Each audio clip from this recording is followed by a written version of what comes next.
गणतंत्र दिवस की परेड के लिए तैयारियां लगभग पूरी हो चुकी है। भारतीय सेना की शौर्य, पराक्रम, साहस की गाथा पूरी दुनिया को सुनाने के लिए दिल्ली का कर्तव्य पथ सज गया है। इतिहास, परंपरा और सांस्कृतिक धरोहरों को समेटे गणतंत्र दिवस की परेड का ताना बाना बुना जा चुका है। देश की झांकियों की रिहर्सल भी अंतिम दौर में है।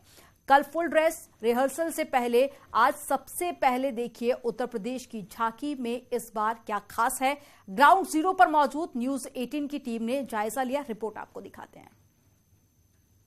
प्रतिभाओं से उत्तर प्रदेश भरा पड़ा है, चाहे कोई भी क्षेत्र हो। और इस बार 26 जनवरी पर अयोध्या की एक झलक उत्तर प्रदेश की झांकी में दिखाई देगी, जिसके लिए ये लोक कलाकार अलग अलग शहरों से यहाँ पर पहुंचे हैं। झांकी पूरी तरह से तैयार हो चुकी है। कितनी खुशी हो रही है इस बार भगवान राम की झलक। प्रभु जी हमारे यहाँ पे जब आए, आगमन हुआ है, तो उसी का हम दृश्य दिखा रहे हैं, इसीलिए बहुत खुश है यहाँ पे आकर के हम लोग। और इसीलिए कह रहे हैं राम आई गए देखो अवध नगरी, राम आई गए हो, राम आई गए देखो अवध नगरी, राम आई गए, राम आई गए देखो अवध नगरी, राम आई गए, हम आई गए देखो अवध नगरी, राम आई गए। जी, हमारे यहाँ जो पुष्पक विमान उतरा है, तो उसी पे जितने लोग आए हैं उनका स्वागत कर रहे हैं हम लोग अपने लोक नृत्य के माध्यम से। ये हमारे यहाँ का पारंपरिक लोक नृत्य है, अवध का ही पारंपरिक लोक नृत्य है, फरवाही लोक नृत्य है और ढड़िया लोक नृत्य है। उसी के माध्यम से हम लोग यहाँ ढड़िया से हम उनकी नजर उतार रहे हैं, क्योंकि उनके साथ न जाने कितनी बलाएं साथ में आई हैं। तो हम चाहते थे भगवान श्री राम, सीता और लक्ष्मण जी को नजर न लगे, उस बुरी नजर से उतारने के लिए हम लोगों ने सर पे कैसे स्वागत कर रही हैं भगवान राम का? हम लोग डांस करते हुए और सर पे मिट्टी की हांडी रखी हुई है, उस पे दीपक जला करके उनका स्वागत कर रहे हैं। दिवाली मना रहे, दिवाली के रूप में पूरा दीपोत्सव मन रहा है। क्या कहेंगी, भगवान राम आ गए? बहुत खुशी है, भगवान राम आ गए और उसी खुशी की वजह से आज हम यहाँ हैं और ढड़िया नृत्य करने वाले हैं। अयोध्या में भी मंदिर बन रहा है जी, बहुत खुशी है उस चीज के लिए। तो क्या कहें, बहुत ही भव्य मंदिर बन रहा है प्रभु श्री राम का। वहाँ पे समझ लीजिए इतनी उत्साह है कि हम बता ही नहीं सकते, इतने एक्साइटेड है हम लोग। अब जयकारा कैसे होगा भगवान राम का? सिया रामचंद्र की जय। अब जय श्री राम, जय श्री राम, जय श्री राम, जय श्री राम, जय श्री राम, जय श्री राम, जय श्री राम, जय श्री राम। एक ही नारा, एक ही नाम, जय श्री राम, जय श्री राम, एक ही नारा, एक ही नाम, जय श्री राम, जय श्री राम, एक ही नारा, एक ही नाम, जय श्री राम, जय श्री राम। आप क्या सुनाएंगी? राम जी का आगमन हो रहा है और वो पूरा दृश्य देश दुनिया इसको देखेगी और राम जी जो है अयोध्या में आ चुके हैं। बड़ी किस्मत से श्री रघुवर मिले हैं, दर्शन से उनके भाग्य खुले हैं। रघुवर जी की, हाँ रघुवर जी की उतारे नजरिया, पूजन चली ढड़िया ओ सावर गुरिया, पूजन चली ढड़िया ओ सावर गुरिया।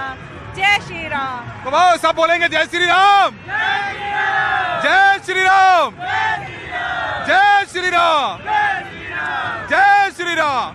तो देखिए भगवान राम का आगमन और उसके बाद ये अद्भुत झांकी जो इस बार 26 जनवरी पर अपनी एक अलग छवि, अपना एक अलग दृश्य और उत्तर प्रदेश के धार्मिक महत्व को प्रदर्शित करते हुए दिखाई देगी। उत्तर प्रदेश में योगी आदित्यनाथ की सरकार ने जिस तरीके से धार्मिक स्थलों का विकास किया है, अयोध्या का विकास किया है, वो कहीं न कहीं यहाँ पर साफ दिखाई दे रहा है। और इस झांकी के जरिए ये बताने की कोशिश है कि मंदिर बन रहा है। नजारा क्या होगा वो सबके सामने है, क्योंकि मंदिर को बनते हुए सब करोड़ों दर्शक, करोड़ों भक्त, करोड़ों लोग यहाँ पर देख रहे हैं। कैमरामैन नरेश के साथ अनुपम मिश्रा, न्यूज 18 नई दिल्ली। गणतंत्र दिवस के मौके पर उत्तराखंड की झांकी भी शामिल होगी। इस झांकी में मानस खंड की थीम को रखा गया है। क्या है इसकी खासियत, इस बार क्यों इसे चुना गया है, इसे जानने के लिए आपको गणतंत्र दिवस का इंतजार करने की जरूरत नहीं है। न्यूज 18 की टीम ने उत्तराखंड की झांकी का भी जायजा लिया। इस रिपोर्ट के जरिए आपको दिखाते हैं। के लिए उत्तराखंड की झांकी पूरी तरह से तैयार है। आप देख सकते हैं कि मानस खंड की थीम पर इस बार इस झांकी को तैयार किया गया है। ज्योतिर्लिंग जागेश्वर धाम को यहाँ पर उसका चित्र वर्णन भी यहाँ पर किया गया है और यहाँ पर मंदिर के स्कल्पचर को दिखाया गया है, मूर्तियों को दिखाया गया है। हमारे साथ बातचीत करने के लिए सर क्या तैयारियां इस बार की गई हैं और झांकी अब पूरी तरह से तैयार हो गई है? हाँ, निश्चित रूप से झांकी तैयार हो गई है 90% ऑलमोस्ट। और इस बार की जो उत्तराखंड की झांकी है वो मानसखंड है। मानसखंड पे आप देखेंगे ये उत्तराखंड का जो फ्रंट पार्ट है, कॉर्बेट नेशनल पार्क है, इसमें बारहसिंगा दिखाया गया है। बारहसिंगा के अतिरिक्त ये जो वहाँ की गुगुती है और चकोर है, इस चिड़िया को दिखाया गया। और आगे यदि आप देखेंगे मानसखंड के अंतर्गत ये जो उत्तराखंड का राष्ट्रीय पशु है कस्तूरी मृग, उसको दिखाया गया। उसके बाद घोरल को दिखाया गया है। और जो राष्ट्रीय पक्षी है मोर, जो उत्तराखंड के उधम सिंह नगर में पाए जाते हैं, ये मोर को दिखाया गया है। इसके अतिरिक्त झांकी का जो लास्ट का पार्ट है, इसमें जागेश्वर धाम जो मानसखंड के अंतर्गत आता है उसको दिखाया गया है। और इसके अतिरिक्त जो जागेश्वर धाम का जो मंदिर है उसमें आपने देखा होगा, इसके अतिरिक्त देवदार के जो वृक्ष है, देवदार के पीछे और आगे देवदार के वृक्ष, और साइड पार्ट में आपके देखा होगा। और मानसखंड की झांकी में जो उत्तराखंड की एप्पण कला है उसको दिखाया गया है। तो कुल मिलाकर इस पर कर्तव्य पथ पर जो आकर्षण का केंद्र उत्तराखंड की झांकी रहेगी वो मानसखंड पर आधारित होगी। तो मानसखंड पर ये आधारित है। देखिए ये कलाकार यहाँ पर उत्तराखंड के अलग अलग जिलों से, कुमाऊं से आए हैं, जो यहाँ पर चोलिया नृत्य की प्रस्तुति 26 जनवरी को करेंगे। और साथ ही साथ ज्योतिर्लिंग जागेश्वर धाम के साथ जिम कॉर्बेट की भी यहाँ पर झलक यहाँ पर साफ तौर पर दिखाई गई है। तमाम चीजों को यहाँ पर बताया गया है। और ये जो नृत्य आप देख रहे हैं इस वक्त, छोलिया नृत्य, जो कुमाऊं की अपनी एक अलग पहचान भी है। और पुराने जमाने में इतिहास के पन्नों को अगर टोटला जाए तो राजा महाराजाओं के दौर से ये छोलिया नृत्य होता आ रहा है। और अब शादी ब्याहों और तमाम जो सांस्कृतिक कार्यक्रम होते हैं उसमें इसकी पहचान है। कलाकार भी हमारे साथ हैं। कब से आप ये नृत्य कर रहे हैं और क्या कहेंगे, कुमाऊं की देश दुनिया में एक बड़ी पहचान है? मैं इस नृत्य को 35 साल से करते आ रहा हूँ। सरकारी नौकरी के साथ साथ मैंने संस्कृति को संरक्षण के लिए अभी तक पूरा प्रयास किया है। और ये छलिया नृत्य शादी विवाह उत्सव महोत्सव में और बहुत ही उत्तराखंड में प्रसिद्ध। 26 जनवरी पे आप इस देश दुनिया के सामने इस नृत्य को प्रस्तुत करने जा रहे हैं, कैसा लग रहा है? बहुत अच्छा लग रहा है। हमारा सौभाग्य है कि इस झांकी में और इस कार्यक्रम में हमें मौका मिला, तो हम इसको उत्तराखंड के लिए बहुत ये अच्छा करने का प्रयास कर रहा हूँ। तो वहीं जम्मू कश्मीर की झांकी में बाबा अमरनाथ की थीम को रखा गया है। इस थीम के साथ ही जम्मू कश्मीर के डोगरी नृत्य को कलाकार इस बार पेश करने वाले हैं। जम्मू कश्मीर से आए कलाकारों से बात की न्यूज़ 18 की टीम ने। जब बात देश में कश्मीर से कन्याकुमारी की होती है तो अलग अलग पर्वों, अलग अलग संस्कृति और कश्मीर की बात होती है। कश्मीर को लेकर के बातें बहुत होती हैं, लेकिन कश्मीर की अपनी एक अलग फिजा है, कश्मीर का अपना एक अलग अदब है। और यहाँ पर कश्मीर के कलाकार 26 जनवरी की परेड में शामिल होने के लिए कश्मीर की जो संस्कृति है, कश्मीर की जो नृत्य कला है, उसको यहाँ पर प्रदर्शित करने के लिए पहुंचे हैं। कहाँ से आप आई हैं कश्मीर में? जम्मू कश्मीर से हैं। क्या कौन सा नृत्य आप प्रस्तुत कर रही हैं इस बार? डोगरी नृत्य। क्या माना जाए कश्मीर की जो ये डोगरी नृत्य की कला है, इस बार 26 जनवरी पर इसको आप प्रस्तुत करेंगी, क्या थीम इस बार रखी गई है और क्या कितना ये मशहूर है नृत्य? ये बहुत ज़्यादा मशहूर है। ये जम्मू में एक फेमस नृत्य है जो हम कर रहे हैं। कश्मीरी भी है, जम्मू भी है। हम जम्मू को डोगरा कल्चर जो है हमारा जम्मू का फेमस, हम उसको रिप्रेजेंट कर रहे हैं। क्या माना जाए कश्मीर को लेकर के जब माहौल बनता है तो काफी सियासी रस्साकशी भी देखने को मिलती है, शांति का पैगाम भी यहाँ से दिया जाएगा? हाँ जी, शांति का पैगाम तो हमारे जम्मू एंड कश्मीर से ऑफकोर्स दिया ही जाएगा।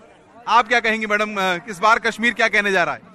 इस बार कश्मीर कहना चाह रहा है कि हम सब एक हैं और हमारा थीम जो है अमरनाथ है।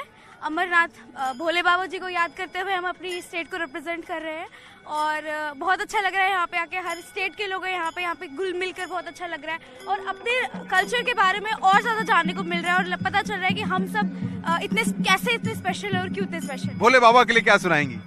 हाँ, भोले बाबा के लिए क्या सुनाएंगी?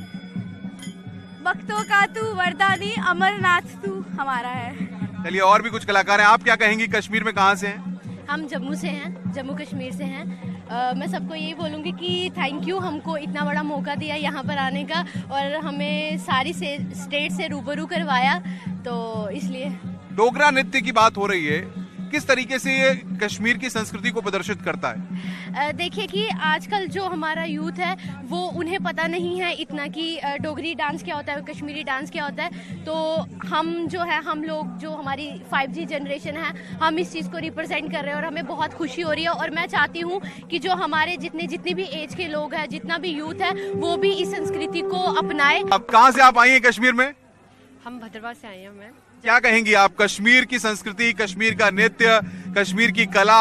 अब तो देश दुनिया में लोग कश्मीर के फैले हुए हैं। जी बिल्कुल, कश्मीर में हमें आके ये सब रिप्रेजेंट करके हमें बहुत अच्छा लग रहा है। और अमरनाथ को सबसे बड़ा भगवान का यहाँ पे दर्शन दिखाने को मिल रहा है हमें। हम कश्मीर से, हमें बहुत अच्छा लग रहा है कि हम अपने जम्मू कश्मीर को रिप्रेजेंट कर रहे हैं यहाँ पे। क्या कहेंगी आप, क्या मैसेज देंगी ऑल ओवर इंडियंस को? आज 26 जनवरी जिस तरीके से उसकी तैयारी को लेकर के आप यहाँ पर परफॉर्म कर रही हैं, कितना बड़ा मैसेज है?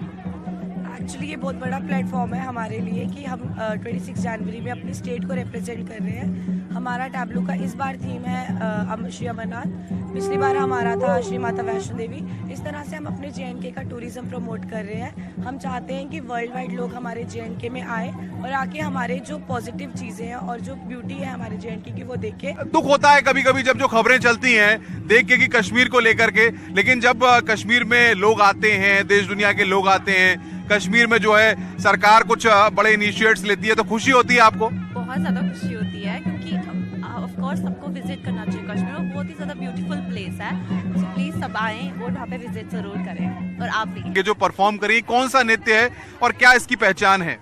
सर ये हमारी कश्मीरी डांस है जिसको हम रूफ बोलते हैं। और ये हमारे कश्मीर की मतलब पूरे जितनी भी नेचुरल ब्यूटी है हमारी कश्मीर की, जैसे सारे बोलते हैं कि हाँ कश्मीर की लड़कियाँ को ऐसे बोलते हैं कश्मीर की कली है, ठीक है, तो वैसे हम कश्मीर के नेचर को पूरा मतलब इस वाले डांस के प्रति हम वो दर्शाते हैं।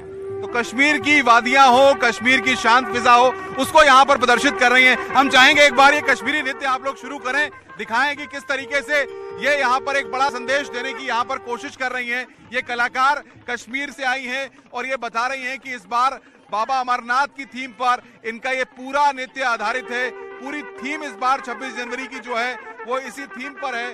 जम्मू से भी कलाकार यहाँ पर आए हैं जो अपनी प्रस्तुतियां दे रहे हैं और सबका यही कहना है कि आखिर हमारा कश्मीर है और हमारे कश्मीर की जो खूबसूरती है, जो वादियां हैं, हमारे कश्मीर का जो सौंदर्य है, वो हर किसी को आकर्षित करता है। तो कश्मीर से भले ही ये दिल्ली आई हैं, लेकिन ये कहती हैं कि लोगों को कश्मीर आना चाहिए, कश्मीर देखना चाहिए और कश्मीर के बारे में जो लोगों के ख्यालात हैं उनको बदलना चाहिए, क्योंकि सरकार लगा कोशिशें करके कश्मीर की सीरत और सूरत को बदलकर कश्मीर में विकास के नए आयाम स्थापित कर रही है। कैमरामैन नरेश के साथ अनुपम मिश्रा, न्यूज 18 नई दिल्ली। तो वहीं गुजरात के झांकी में इस बार आप शौर्य ऊर्जा की थीम को आप देखेंगे। गणतंत्र के गौरव पथ पर शौर्य थीम के साथ में कलाकार गरबा करते हुए आपको नजर आएंगे और इसके लिए कलाकार पूरी तरह से तैयार हो चुके हैं, तन मन से रिहर्सल करने में जुटे हुए हैं। रिपोर्ट आपको दिखाते हैं। बात अब गुजरात की करते हैं। गुजरात भी पूरी तरह से 26 जनवरी को लेकर तैयार है। इस बार की जो थीम है वो बिल्कुल अलग रखी गई है। सौर ऊर्जा की थीम पर इस बार गुजरात परफॉर्म करने जा रहा है और यहाँ पर ये देख सकते हैं जो तैयारी हो रही है उसमें गरबा नृत्य यहाँ पर हो रहा है और ये बाकायदा सौर ऊर्जा की थीम पर रखा गया है। जिस तरीके से हम देख रहे हैं कि लगातार सरकार सौर ऊर्जा को लेकर के जिस तरीके से फोकस कर रही है अलग अलग जगहों पर, इसके लिए बाकायदा यूनिट्स लगाई गई हैं, स्पेशलाइज्ड टीम्स जो है लगातार लोगों को इसके लिए जागरूक कर रही हैं। वहीं एक कलाकार इस बार गुजरात से सौर ऊर्जा की थीम लेकर के यहाँ पर पहुंचे हैं जो अपनी प्रस्तुति देकर के देश दुनिया को सौर ऊर्जा के लेकर एक बड़ा संदेश देने की कोशिश करेंगे। यहाँ पर इस बार सौर ऊर्जा की थीम रखी गई है। यस, हाँ। क्या क्या संदेश देना चाहेंगी आप? मतलब ग्रीनरी का और पर्यावरण को बचाने का संदेश यहाँ पे दिया गया है। और जो गुजरात में हमारी जो ग्रीनरी है, जैसे कि गांधीनगर ले लो, तो गांधीनगर में बहुत ज़्यादा ग्रीनरी है, उसको रिप्रेजेंट करते हुए हम ये पूरा टैब्लो दर्शाया गया है इसमें। तो वातावरण को प्रदूषित होने से बचाना है, इसीलिए इस बार सौर ऊर्जा की थीम को रखा गया है गुजरात में। जी, क्या कहेंगे आप, सौर ऊर्जा की थीम क्यों रखी है? सौर ऊर्जा की थीम इसलिए रखी, गुजरात में अभी जो नजीक महसाना के पास एक गांव है हमारा जो मोढेरा, वहाँ पे सबसे बड़ा सोलर प्लांट बना है, ठीक है। और हमारे कच्छ जो है वहाँ पर भी बड़ा एक सोलर प्लांट बना है, तो उसी को इस बार दर्शाते हुए ये हमने ये थीम रखी हुई है। आपको बताएं कि ये बता रहे हैं कि ये जो लाइट्स हैं ये भी ऐसे जब ये परफॉर्म करेंगे तो वो सौर ऊर्जा से ही यहाँ पर जलती हुई दिखाई देंगी और गुजरात इसमें एक पहल करते हुए, एक बड़ा संदेश देते हुए यहाँ पर दिखाई दे रहा है। आपका क्या कहेंगे? यहाँ पर एक बड़ा संदेश देने की कोशिश है गुजरात की कि देश दुनिया को कि सौर ऊर्जा के क्षेत्र में जो कदम हमने उठाए हैं वो बाकी लोग भी उठाएं। हाँ, उठाएंगे जरूर। क्या ये क्या बनाया है आपने ऊपर? ये माता जी का गरबा है। गरबा है। और ये जो गाना बज रहा है, जो सॉन्ग बज रहा है, ये इसी पर आधारित है, सौर ऊर्जा पर? हाँ, सोलर सिस्टम। इसके मायने क्या है, मतलब क्या है इसका? मतलब हमारे गुजरात में ये हम दे रहे हैं सब लोगों को उद्देश्य की सोलर सिस्टम लगाई जाए। तो देखिए, वातावरण को लेकर के जिस तरीके से गुजरात गंभीर हो रहा है, जिस तरीके से केंद्र की सरकार लगातार सौर ऊर्जा को लेकर कदम उठा रही है, वहीं पर ये गुजरात से कोने कोने से आए कलाकार ये एक बड़ा संदेश इस बार 26 जनवरी पर दे रहे हैं कि देश दुनिया से लोग सौर ऊर्जा से जुड़े, वातावरण को प्रदूषित होने से बचाएं और साथ ही साथ नई तरीके से, एक नई सोच के साथ सब आगे बढ़ रहे हैं। कैमरामैन नरेश के साथ अनुपम मिश्रा, न्यूज़ 18, नई दिल्ली। और इसी के साथ यहां पर रुकेंगे एक छोटे से ब्रेक के लिए। आप देखते रहिए न्यूज़ 18।